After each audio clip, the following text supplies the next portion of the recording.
Hello and welcome to People and Profit. This week we're in India's financial capital, Mumbai, finding out what's driving the world's fastest growing major economy. Coming up in the programme, we'll speak to the head of one of India's biggest companies about the aftershocks of the country's cash crisis and what business wants now from the government. Up all night in Delhi, how the capital's economy is adjusting to a workforce that's serving customers on the other side of the world.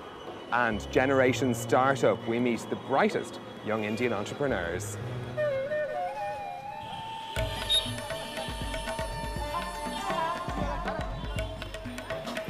The decision to pull 80% of India's banknotes from circulation last November sent shockwaves across the economy.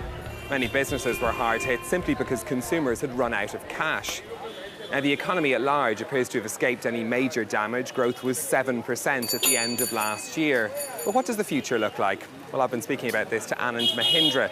He's the chairman of the Mahindra Group, a conglomerate with businesses from tractor building to financial services.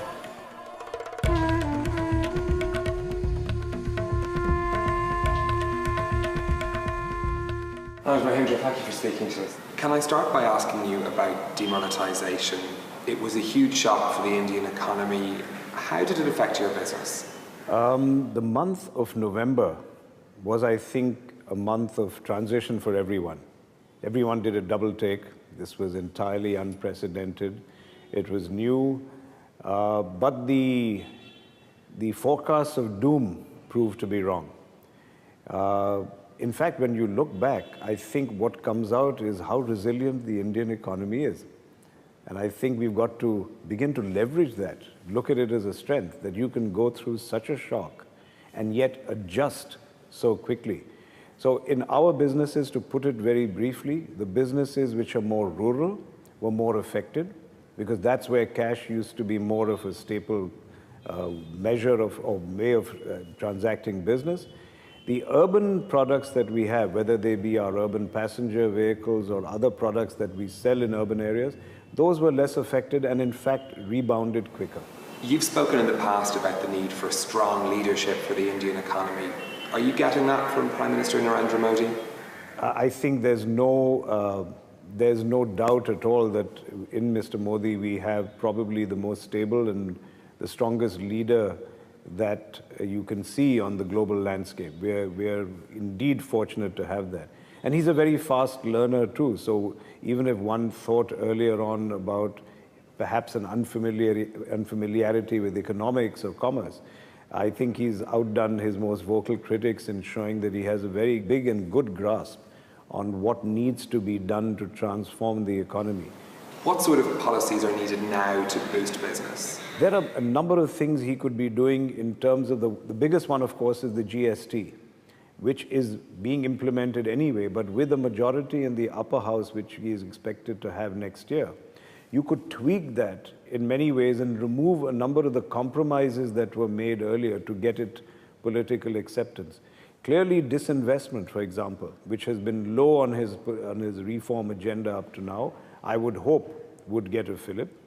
And I think a greater dose of liberalization in terms of showing that at a time when the rest of the world is building walls, we are building bridges. Inequality is still a major issue in India when we talk about these exponential growth rates, 7% most recently. Is there a sense that that economic growth is trickling down to the poorest people in this country? I think what is going to be key is to frankly revolutionize agriculture. 65% of the country's population are still in rural areas. Half their income is non-agricultural, but the other half is critical. And even for an economy that now is arguably the fourth largest in PPP terms, every monsoon, every summer we look skyward waiting for the rains to decide whether this is going to be a really good year or not. That's crazy, that's primitive. When you look at the United States, are you concerned about President Trump's comments on trade? I have never been in any way gloomy about the prospects of the American economy under Trump. And as you see, Wall Street clearly shares that view. We have a large stake in America in a number of our businesses, in automotive and in tractor and in IT. In all of them, we're going to double our bets because we think America is going to be going to regain its position as fast growing, not just the largest, but fast growing. Anand Mahindra, thank you very much for speaking to us.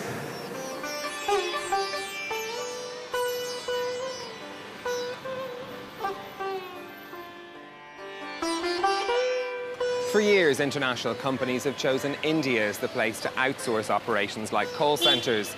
As a result, there are millions who work through the night here to serve customers in the United States and in Europe.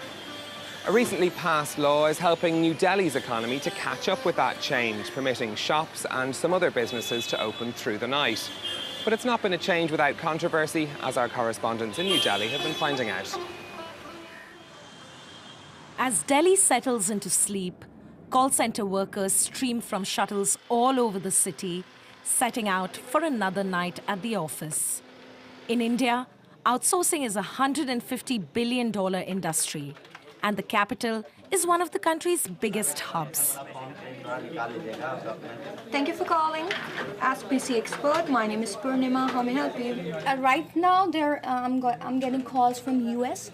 Most of they're calling from Florida. Multinational companies run 24 hours a day, requiring night shift employees to adapt to the schedule of clients based in the US and UK. Call centers attract thousands of young Indians like Rajiv. Yes, sir. The file is downloading. How much time it's showing you over there? He juggles his studies by working all night. It's pretty good for me. I get free like around 3:30 from here. I reach my home around 4. So I have plenty of time to sleep till 10:30. Then I woke up, attend my classes. This nighttime economy is reshaping the city's culture and even its laws. A bill passed just last year, now being implemented, will soon let commercial businesses stay open 24/7. The Mall of India, the country's biggest shopping centre, boasting an indoor snow slope, is set to become one of India's first all-night malls.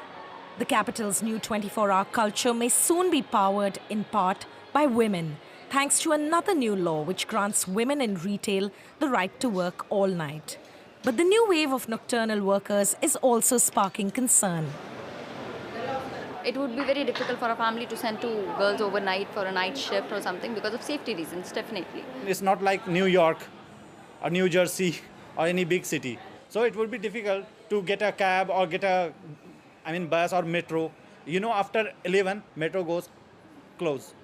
And not all employees can adapt their body clocks to the opposite side of the world.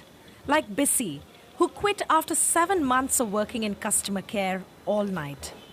I suffered from this low blood pressure because of maybe sleep deprivation. You suffer from a really bad headache. You can't even move your eyes. I felt that. I worked there for so many months. I thought I'll be used to it, but no.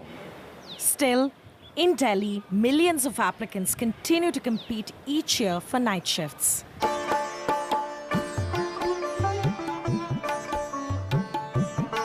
The Bombay Stock Exchange Tower is a landmark in Mumbai, but it's not just trading that goes on here, it's also home to some of India's budding entrepreneurs.